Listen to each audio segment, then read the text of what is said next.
Welcome to my views and news. Sunday's first video, first news story is from Somalia, which is an update. Death toll in yesterday's terrorist attack on Somalia Ministry of Education building has risen to more than 100. Secondly, a video is being shared in social media, mostly by Tigray activists, pro-Tigray news sources. The video shows members of Ethiopian National Defense Force burning a residential area. On the basis of this video, it is being claimed that ENDF is burning Tigray's towns. Where was this video recorded? Is it from Tigray or from Sudan? And thirdly, viewers, Oromo leaders are fleeing Ethiopia. We have details for you about two top Oromo leaders, Jawar Muhammad and Bakale Garba. The two who were released from prison earlier this year. The two were abroad. They visited Europe, North America. Then Jawar returned to Ethiopia, and Jawar is again out of Ethiopia. What is happening? We have details for you. Firstly, viewers, Somalia's capital Mogadishu, where on Saturday Al-Shabaab hit Ministry of Education's building not far away from Mogadishu's airport. Two car blasts happened there. Later, gunfire erupted too, and now number of casualties is being shared by the government. Hassan Sheikh, Somalia's president, today visited the site of the attack, and he said around 100 were killed in Saturday's attack and more than 300 were injured. He requested international community to send doctors and other assistance, medical supplies for the people, for the injured. Some journalists have been wounded and killed too. A local journalist, Ise Kuna, died, and two journalists, one from VOA Somali, Abdul Qadir, and the other from Reuters journalist Faisal, were injured in yesterday's attack. Al-Shabaab has claimed the responsibility for this attack in 2017. At the same place, Al-Shabaab carried out an attack in which more than 1,000 were killed and injured. Yesterday's attack was one of the deadliest attacks carried out by Al-Shabaab in recent weeks. Hassan Sheikh government has launched an operation to weaken Al-Shabaab. It's difficult to completely eliminate Al-Shabaab, but Al-Shabaab is hitting back. It is involved in target killings. Somalia's regional federal government officials are being targeted. Mogadishu's police commander was killed in an ID explosion a few weeks ago. Elders are being targeted by Al-Shabaab, and some other places like hotels, government offices are being hit too. It's a long war against Al-Shabaab. Somalia has limited capabilities, no unified army. Somalia's army is being trained in Eritrea, in Turkey, in Egypt as well, reportedly, in UK, in US. And Somalia is under sanctions as well. It cannot purchase weapons from abroad. Somalia is relying heavily on regional support, on international support. African Union troops are in Somalia. US Special Forces are in Somalia. US is providing aerial support as well by conducting airstrikes on Al-Shabaab. So, it is difficult to coordinate among all these players. Somalia needs a strong army. Sanctions on Somalia must be lifted. This war is a long war. People, Somalia's common people, Somalia's government officials, Somalia's elders, politicians are laying down their lives in this fight. That is why regional players, neighboring countries, international community, they must support Somalia in this war. Secondly, viewers, a video is being shared by some Tigray activists, pro-Tigray news sources. The video shows members of Ethiopian National Defense Force who are setting on fire a residential area, and they can be heard saying, burn it down, burn it down, burn the entire town. And on the basis of this video, it is being alleged that Ethiopian federal forces, Eritrean forces, are burning entire villages in Tigray which have come under their control. You can see some screenshots from this video which is being shared by pro-Tigray news sources. Firstly, the video has not been geolocated so far. One expert has geolocated this video. We don't know about his skills. He claims that the video is not from Tigray, it's from Sudan. The video is from a place which is 8 kilometers away from Humera, western Tigray. It is on Sudan side of Sudan-Ethiopia border.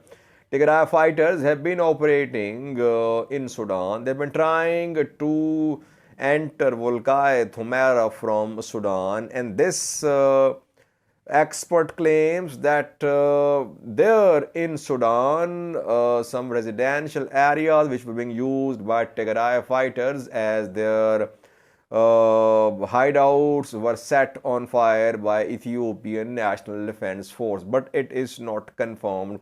I think we need more geolocated reports. So let's wait a little. And secondly, I think it's not a new thing. Security forces do burn houses, residential areas in Ethiopia. I have seen that in Oromo too. Why do they set residential areas on fire? Mostly, they set those residential areas on fire where supporters of armed groups live. The areas which allegedly support armed groups, they are set on fire. Houses are set on fire, like in Oromo. OLA supporters, their residential areas are burnt by regional forces and federal forces. We have seen that in BG as well. And it seems that the area which was set on fire, this neighborhood was seen as pro-TPLF, pro-TDF. That is why it might have been set on fire. Can we say that all villages of Tigray are being set on fire? We don't have any such evidence that Shire has been set on fire, that Shiraro has been burnt. No. Their government forces are trying to consolidate their control. They're not burning entire villages. Yes, civilians who are seen as supporters of TDF, they will be targeted by Ethiopian federal forces, and obviously their areas, their houses will be set on fire. It's a common practice. It's a routine practice by Ethiopian security forces. They do set houses on fire. But it should be condemned. Infrastructure is already destroyed in this war. That people don't have anything to eat. They are dying of hunger, especially in Tigray. Now, houses being set on fire as well. Drone strikes, air strikes on residential areas. So it's destruction. It's catastrophe in Tigray. It's not a solution to the conflict. Security forces cannot win the hearts and minds of people if they start burning entire towns and cities. Though no confirmation that entire towns are being burnt in Tigray. Yes, some isolated incidents might have happened. Lastly, viewers, Oromo leadership is fleeing Ethiopia, it seems that PM Abiy is not going to let them work freely, and they are now starting to flee Ethiopia.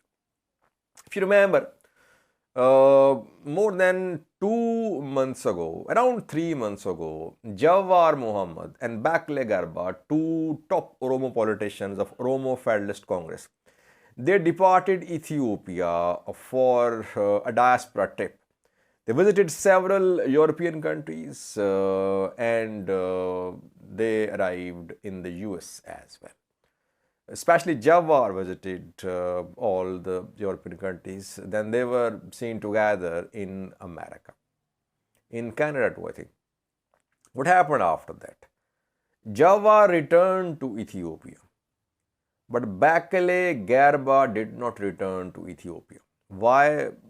Bakele Garba was very critical of Ethiopian federal government when he spoke at diaspora gatherings. I remember he criticized the government. He said that if atrocities continued in Valaga, people would fight back. So he was more vocal against Ethiopian federal government than Jawar. Reportedly, a message was sent to Bakele Garba that he must not return to Ethiopia. If he returned, he would be arrested. So he did not return to Ethiopia. And a month ago, his mother died in Ethiopia, but he could not attend her funeral gathering. He was in Washington. Why? Reportedly, he was not allowed to return to Ethiopia. Now, Jawar, returned to Ethiopia, but he remained largely silent. We have seen just one statement from Jawar since the start of war in northern Ethiopia, and now Jawar has departed Ethiopia too. You can see a picture on your screen. Jawar is in Germany. He is not in Ethiopia. So both Jawar and Bakele Garba are out of Ethiopia. They might not return to Ethiopia. Jawar has been under pressure. Oromo community, some members have been accusing Jawar of being pro-PP, of being pro-Abiy Ahmed. He was losing his support in the Oromia region by being pro-government. So either he was scared, that is why he was silent, or he was in secret alliance with the government. Whatever the reason was, but he remained largely silent in recent months, and now he is out of Ethiopia. He's in Germany.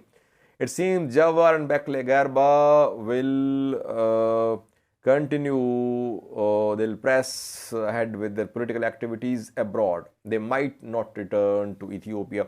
Not a good sign for politics in Oromia region in Ethiopia. Opposition politicians always face a hard time in Ethiopia. They're not allowed to work freely. Lidatu Ayaleo is also out of Ethiopia, if I remember correctly. So, is there any major opposition leader who is in Ethiopia and who can speak freely? Sikandar has resigned from his party. He has said goodbye to politics. So who is there who is playing the role of opposition leader? Brown Naga or Bulate Mola, both who ran as opposition parties in last year's election, but now they are part of the government. So it means there is no genuine political opposition to PM Abiy's government now in Ethiopia. Opposition is not allowed to work freely. So government can have its way, whatever it wants to do, it can do. It is not challenged by any political force, no independent media, no independent judiciary. So government calls itself a democratic government, but its practices are not democratic, because without opposition there is no democracy in any country of the world. Opposition politicians are leaving Ethiopia. It means that they are not allowed to work freely in the country. Thank you for watching.